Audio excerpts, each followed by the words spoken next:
Ilang segundo rin tumagal ang pag-uga sa lawa na ito sa Hualien County sa Taiwan. Epekto po yan ng magnitude 6.3 na lindol kanina na ang sentro ay sa dagat sa timog silangan ng Hualien. Wala pang ulat ng nasawi o nasaktan, pati ng mga napinsarang istruktura.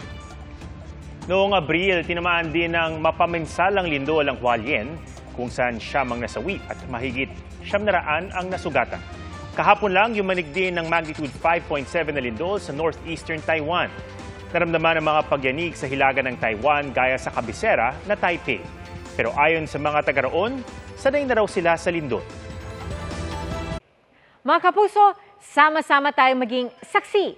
Mag-subscribe sa GMA Integrated News sa YouTube at para sa mga kapuso abroad, samahan niyo kami sa GMA Pinoy TV at sa www.gmanews.tv.